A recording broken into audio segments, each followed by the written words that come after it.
TDP అధినేత చంద్రబాబు నివాసంలో parliamentary party సమావేశం ముగిసింది. సుమారు గంటన్నర పాటు ఈ భేటీ జరిగింది.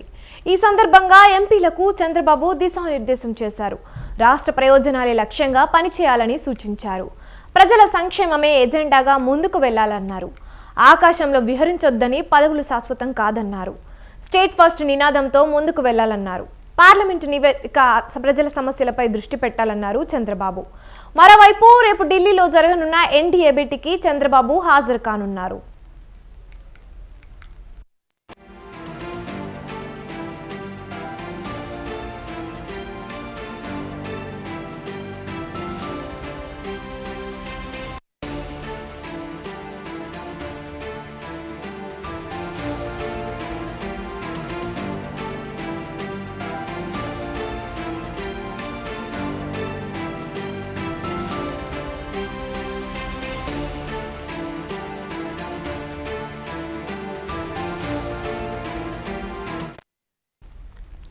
ఏపీలో ప్రభుత్వ ఏర్పాటుకు సిద్ధమవుతుంది టీడీపీ. ఈ నెల 12న ముఖ్యమంత్రిగా చంద్రబాబు ప్రమాణ స్వీకారం చేయనున్నారు. ఈ నెల 11న జరగనున్న టీడీఎల్పీ సమావేశంలో చంద్రబాబును టీడీఎల్పీ పక్షనేతగా ఎన్నుకోనున్నారు.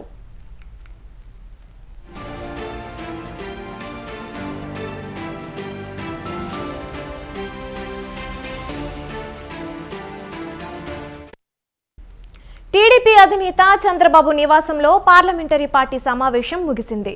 సుమారు గంటన్నర పాటు ఈ భేటీ జరిగింది. ఈ సందర్భంగా ఎంపీలకు చంద్రబాబు దిశానిర్దేశం చేశారు. రాష్ట్ర ప్రయోజనాలే లక్ష్యంగా పనిచేయాలని సూచించారు. ప్రజల సంక్షేమమే ఎజెండాగా ముందుకు వెళ్లాలన్నారు. ఆకాశంలో విహరించొద్దని, పదవులు శాశ్వతం కాదన్నారు. స్టేట్ ఫస్ట్ నినాదంతో ముందుకెళ్లాలన్నారు. పార్లమెంటు వేదికగా ప్రజల సమస్యలపై దృష్టి పెట్టాలన్నారు చంద్రబాబు. మరోవైపు రేపు ఢిల్లీలో జరగనున్న ఎన్డీఏ భేటీకి చంద్రబాబు హాజరు కానున్నారు. ఇక ఇదే అంశంపై మరింత సమాచారాన్ని మా ప్రతినిధి రమేష్ ఫోన్ లైన్ ద్వారా అందిస్తారు.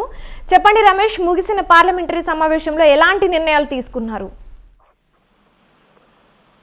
టీడీపీ అధినేత చంద్రబాబు నాయుడుతో ఆ పార్టీ ఎంపీలు నివాసంలో ఈరోజు సమావేశమయ్యారు. నిన్న టీడీపీ అధినేత చంద్రబాబు నాయుడు ఢిల్లీ వెళ్లారు. ఢిల్లీ వెళ్లి ఎన్డీఏ సమావేశంలో పాల్గొనడం జరిగింది. ఆ తర్వాత ఈరోజు అమరావతి వచ్చారు. అమరావతిలో వైసీపీ టీడీపీకి సంబంధించినటువంటి ఎంపీలతో సమావేశమయ్యారు. ఈ సమావేశంలో ప్రధానంగా నిన్న ఢిల్లీలో జరిగినటువంటి పరిణామాలపైన ఎంపీలకు వివరించడంతో పాటు తెలుగుదేశం పార్టీ రాష్ట్రంలో అధికారంలోకి వచ్చినటువంటి నేపథ్యంలో ఈ అధికారాన్ని ప్రజాసేవ చేయడానికి అంకితం చేయాలంటూ కూడా తెలుగుదేశం పార్టీ ఎంపీలకు చంద్రబాబు నాయుడు సూచించడం జరిగింది. అధికారాన్ని బాధ్యతగా చూడాలని చంద్రబాబు నాయుడు చెప్పడం జరిగింది. ఎన్నికల్లో గెలిచినంత మాత్రాన ఊహల్లో విహరించొద్దంటూ కూడా ఆయన స్పష్టంగా ఎంపీలకు చెప్పినట్టు తెలుస్తుంది. అంతేకాకుండా ఎంపీలందరూ కూడా బాధ్యతతో రాష్ట్రానికి ఏవైతే ప్రయోజనాలు చేయాల్సి ఉంటుందో ఆ ప్రయోజనాలకు సంబంధించి పార్లమెంట్ లో అంశాలు ప్రస్తావించాల్సి ఉంటుందని కూడా ఆయన చెప్పినటువంటి పరిస్థితి. గతంలో వైఎస్ఆర్ కాంగ్రెస్ పార్టీకి సంబంధించిన ఎంపీలు కానీ ఆ పార్టీ కానీ అధికారంలో ఉన్నప్పుడు ఢిల్లీలో కేవలం జగన్మోహన్ రెడ్డి కేసులకు సంబంధించి మాత్రమే మాట్లాడేవారు తప్ప రాష్ట్ర ప్రయోజనాలు పట్టించుకోలేదనే అంశాన్ని కూడా చంద్రబాబు నాయుడు ఎంపీల మాట్లాడినట్టు తెలుస్తూ ఉంది. ఇక తెలుగుదేశం పార్టీ ఎంపీలు మాత్రం ఖచ్చితంగా రాష్ట్ర ప్రయోజనాల కోసం ఢిల్లీలో కూడా మాట్లాడాల్సి ఉంటుందని ఆయన సూచించారు. అంతేకాకుండా రేపు జరిగే ఎన్డీఏ ఎంపీల సమావేశానికి ఎంపీలందరూ కూడా హాజరు కావాలని చంద్రబాబు నాయుడు ఎంపీలకు సూచించినట్టు తెలుస్తోంది. అనిత, రమేష్, కేంద్ర మంత్రివర్గంలో టీడీపీకి అవకాశం ఉంటుందా?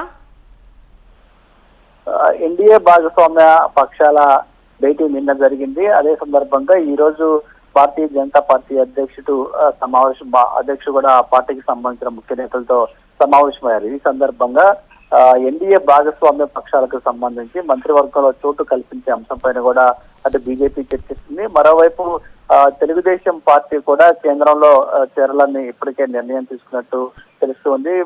తెలుగుదేశం పార్టీ, బీజేపీ, జనసేన ఈ ఎన్నికల్లో కలిసి ఆంధ్రప్రదేశ్ లో పోటీ చేయడం జరిగింది. దాదాపుగా ఈ మూడు పార్టీలు 21 ఎంపీ స్థానాలను గెలుచుకోవడం జరిగింది. అందులో తెలుగుదేశం పార్టీ 16 ఎంపీ స్థానాలను గెలుచుకుంది.